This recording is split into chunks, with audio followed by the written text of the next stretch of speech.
Thank you, Bruce, for joining me here today. I'm excited to have you so that we can talk about how to help people, particularly with so many changes that have taken place during the pandemic with mortgages, but specifically dedicating today to mortgages for the self-employed. So Okay. if you just could quickly, before we jump into questions, just give a brief background to my clients and audience following.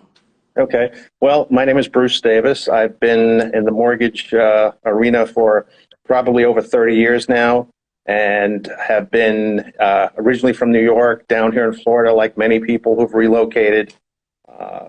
Just like helping people get into their dream homes and being able to do my part in helping achieve the American dream. Awesome, awesome, awesome. So let's start with just the basics. What are the different verifications required and the processing for mortgage loan approval for a self-employed applicant? Okay. Self-employed, the key is that they're self-employed for at least 2 years.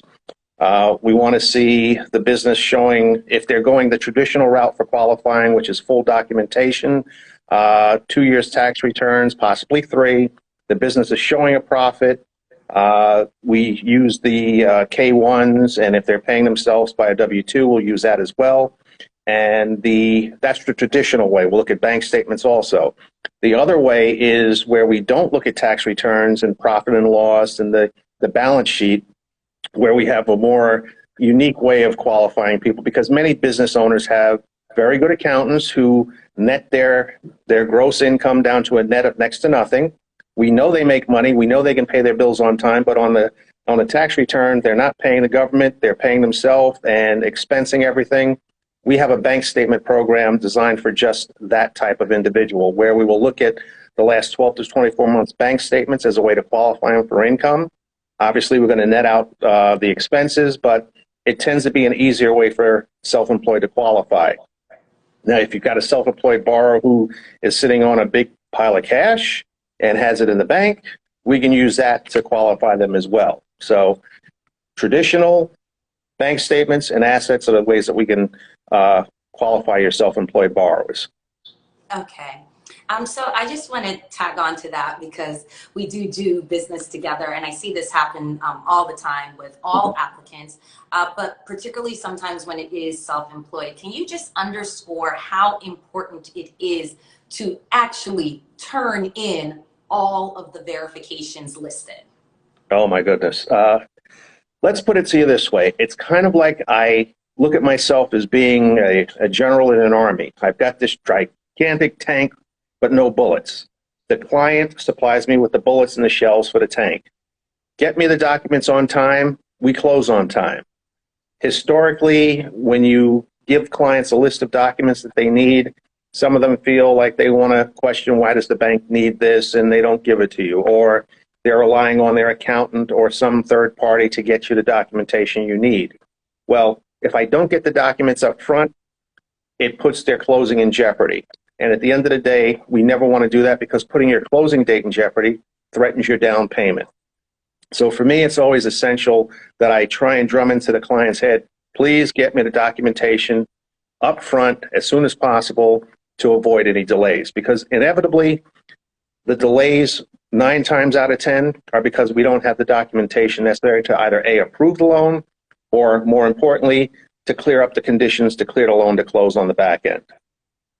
Great. Thank you for just clarifying that and basically impressing the importance of that being done. And I'll continue to try to do that on my end as well.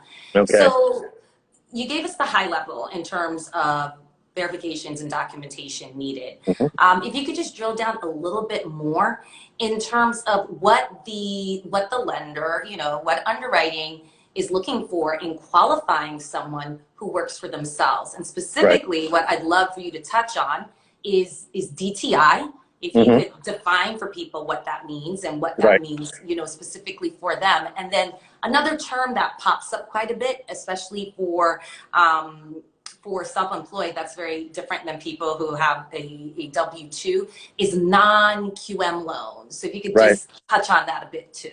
Okay. So the first thing being the DTI, which is debt to income ratio. So the debt to income ratio is a percentage of the net income that can be applied towards your housing and your overall debt. So, for example, if you, just a very simple basic example, if your total monthly income is $1,000 and your expenses are 500, that would give you a debt to income ratio of 50%. Now, the good news is with self-employed borrowers, we have programs where we can go up to a debt to income ratio of 50%. So when you're trying to analyze on your own how much a bank is likely to approve you for, look at what your take home is, look at what your expenses are, take that number with all of your expenses and the new payment for your house, divide your net income by that, and you get your debt to income ratio. So basically half of what you net, you can apply towards your housing expense for your housing expense and your overall debts. Overall debts being credit cards, student loans, car payments, anything like that, which is considered part of your total debt picture. Now that said, QM versus non-QM. Well, QM is considered a qualified mortgage. A qualified mortgage means we've gone through the traditional standard operating of verifying your income, your assets, and your employment. That's the tax returns, the profit and loss, the K-1s, 1099s, all of the things that are standard, and the pay stubs, standard things for qualifying a borrower for a mortgage. The non-QM, which is the more creative financing, is what a lot of self-employed will go with because the tax return doesn't give a true picture of their earnings capacity. So that's when we get into our bank statement programs, our asset-based loans. Those are considered non-QM programs where we're not doing the same deep dive into the actual number that they use to qualify, as opposed to more of a common sense underwriting, if you will. Now, with that, there's a slight bump in the rate because it's a more risky loan, but it is a way for self-employed with good credit to still qualify. Great. And if you wouldn't mind just touching a little bit on possibly what are some of the opportunities in terms of purchasing here in Miami, outside of just primary, maybe secondary or investment, and what does that look like? Okay. For self-employed. Right. Well, self-employed, ironically, there's a lot of opportunity to purchase investment properties, vacation homes, and that really goes to different ways of qualifying for those. So, for example, a self-employed person looking to buy an investment home. If the investment home is generating income, and that income is at least 110% of whatever that payment is for the mortgage, they can do that as long as they have a good credit and they're putting down 30% or more. They can do that without us even having to look at a pay stub, a tax return, a P&L, and qualify for that home. So then the other way, they don't necessarily have to have a 720 FICO. They've got a FICO of 660 or higher, and they're putting down, I would say they should expect to put down anywhere from 15 to 20% as a minimum. We have programs that they can do as well with limited documentation. So there's a lot of opportunities there. And also a self-employed look at a second home. It may start as a second home, but it could become an investment vehicle. So it really comes down to looking at, for me, I try and find out what their long-term goals are, because we can offer interest only on those investment properties also. So if you're buying a property and thinking that you're going to turn around and rent it, why go with a principal and interest? Let the property pay for itself, have the minimum payment out of pocket. And with the market being what it is right now and real estate values going up, you find the right property, chances are that value is going to continue to rise. Right. So I've actually reached out to you before in the past about this, but it seems like there's been opportunity within the last year. So could you quickly touch on condo hotel, and specifically if someone was interested in a condo hotel unit, Right. how that would work for self-employed. Well, with condo hotels are becoming, as you know, more and more popular in this area, in the sense that a condo hotel means it's going to be, it's a part-time. You can put your property into the condo rental, or you can live there as a permanent as a resident. Now, that being said, those are generally in the past more difficult to finance, but we have the ability to finance those in that if the person is putting, now those require a 30% down payment. The property has to be at least 500 square feet and it has to have a full kitchen. So that said, if it's the right property, you can get into a condo hotel that basically you can put your property into the rental program when you're not there, take it out of the rental program when you want to use it yourself. But there are financing vehicles available for the condo hotels, which you will find prevalent in the Miami area. Right. And we should quickly touch on, because we're talking about people who are self-employed, and you and I have like gone through this sometimes.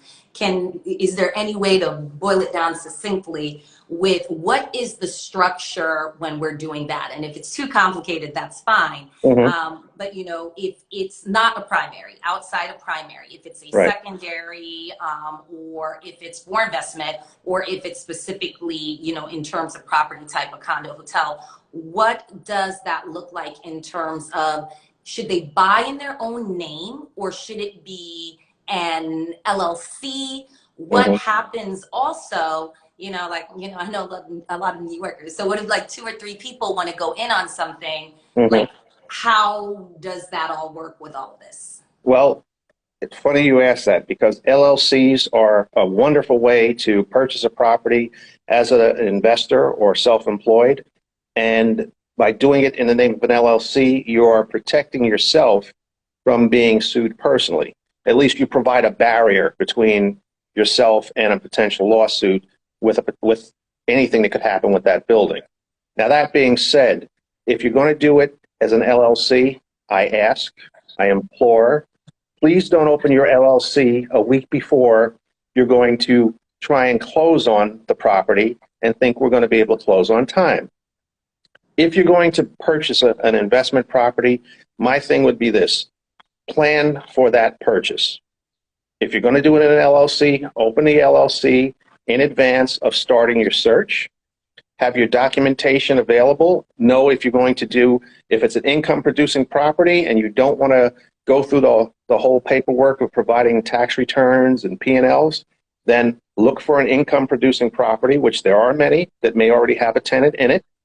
And you need to partner with a realtor like yourself who knows the marketplace and can find the acres of the diamonds in the rough, if you will, because everybody says there's no inventory.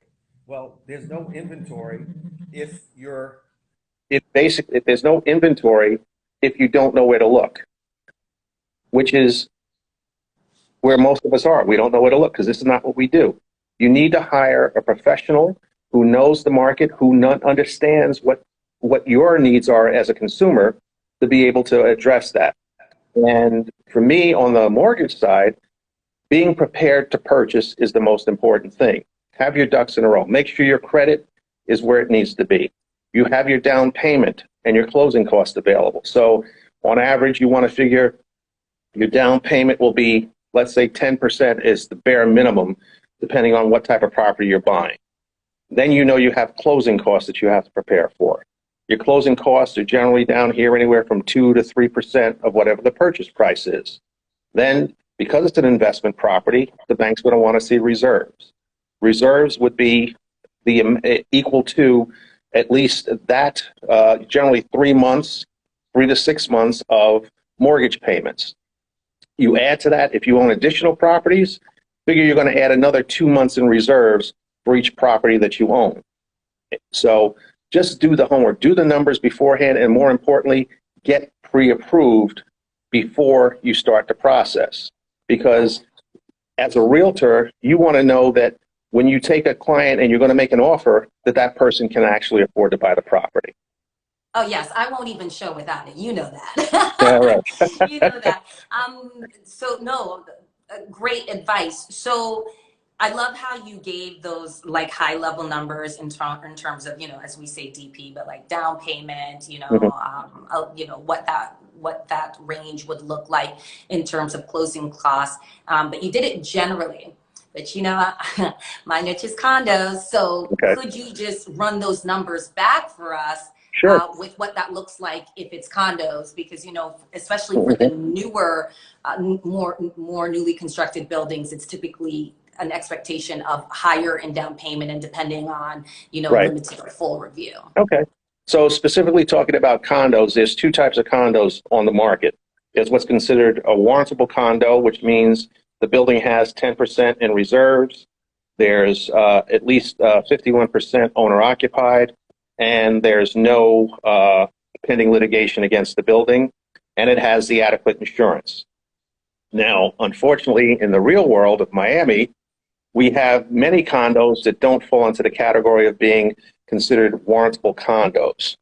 So, that being said, a warrantable condo means you can put down as little as 10%.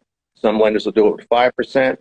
But the challenge you have with those lower down payments is that the seller or the condo itself may not accept the lower down payment, even though you can qualify for a mortgage like that. So traditionally, what you see with condos down here are if you're going what's called limited review, where the pre-sale and the reserves don't matter, is 25% down for limited review. That's traditional bank world. Well, we're not traditional bank world. So we can do non-warrantable condos with as little as 15% down. So it really becomes a matter of shopping the market, knowing what you want to buy, because keep in mind, yes, you can do a lower down payment, but that lower down payment means your monthly payment is going to be higher, which is fine if you're buying it for investment and or if you're buying it with the intent that you're going to buy that one and potentially sell it in a few years, then you can accept that higher payment. And also there still remains the option of doing interest only. So. Okay, great. So also, with what you said before, where does condo hotel play into that? Do the numbers look similar to condo as well? Well, condo hotel, keep in mind with a condo hotel, your minimum down payment on a condo hotel is going to be 30%. So that automatically puts it into that limited review category at 25%. Now, the other thing to consider with a condo hotel is the real consideration for condo hotels is the size of the unit, because that's really where most of them fall out, and the kitchen. So it's got to have the 500 square feet as a minimum, and it has to have a full kitchen. A hot plate is not counted as a kitchen, as a cooking service. So it's got to be a full stove, full kitchen for us to be able to do that. Okay, very, very good. And I would be remiss if I didn't have you answer this question for clarification. Over the last year, typically in the media, everyone knows that we have the lowest interest rates in history, but Mhm. many times the numbers people are hearing, they're hearing under 3%, they're hearing mid to high twos, etc. Right. But we're talking about the self-employed. So could you Mhm. let us know like what the interest rate typically tends to be for the self-employed and maybe a little explanation as to why it's higher? Okay. Well, I would say this. The media does a very good job of showing you the highs and the lows. But the reality of it is the average self-employed borrower with good credit, when I say good credit would be something in excess of 700 FICO score. You're looking at a rate, if you're going full documentation, a rate in the high to mid threes. If you're going with one of the, let's call it the non-QM programs, which is the bank statement or the asset-based loan, your rate's probably going to be somewhere between 3.5% and 4.5%. Now that varies there's two things that vary. The higher the down payment, the lower your interest rate's going to be. So the lower the down payment, you're going to have a higher rate because there's more risk. If you're self-employed, that's an additional risk factor, but the real compensating factor there becomes your credit score and your down payment. So you can make up for that self-employed by having those two things working to your advantage. But the biggest thing would be the credit in and of itself, and the down payment is really the driver for your self-employed and their ability to get a very good rate. Because they're out there, it's just a matter of how we structure the transaction to make it work for your individual buyer. So last question, and I think this one is important to ask because we're both Black and in Miami real estate. And, you know, to this day, almost 6 years in, you're still the only lender that I see about town here.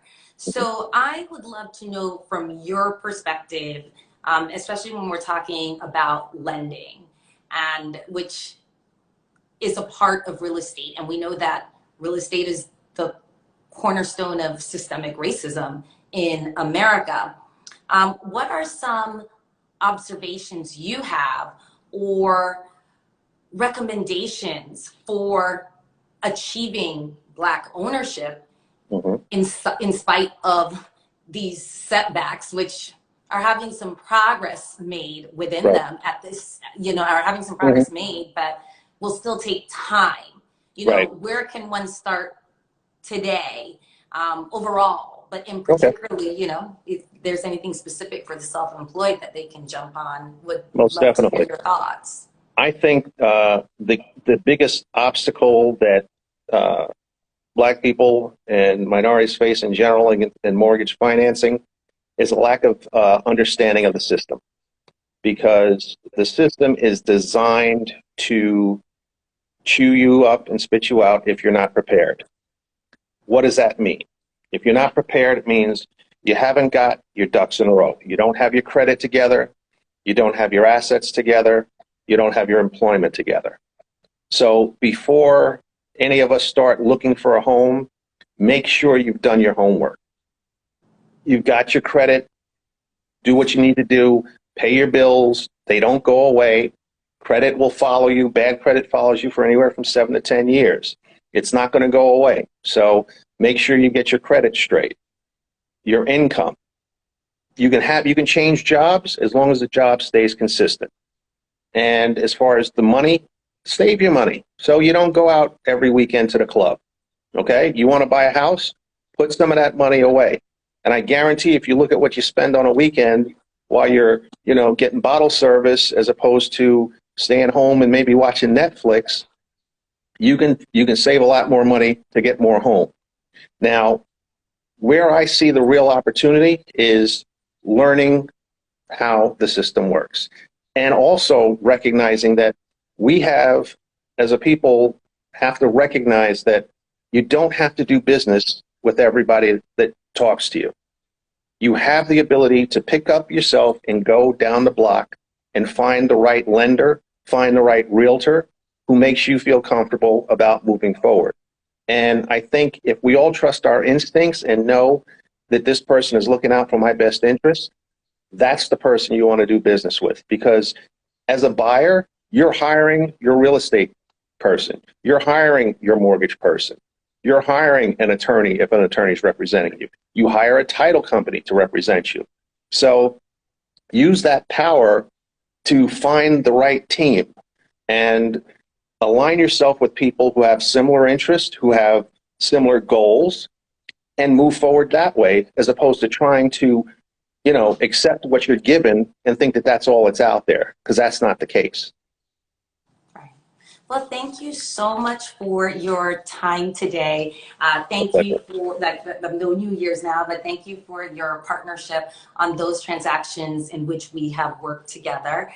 And I hope to do many more with you. If you have anything in closing to share with my clients, please do, but just know that you remain on my preferred vendor list. I appreciate that. And I appreciate your referrals for your clients, and know that I look at it this way. I'm here to earn your business and your repeat business by doing what needs to be done for your clients and our clients together. So whatever I can do to help, I'm here to do. And we provide a level of service and professionalism that has enabled us to last in this business and will keep us in business in the future. So I thank you and appreciate your partnership. Absolutely. Thank you. All right. You take care.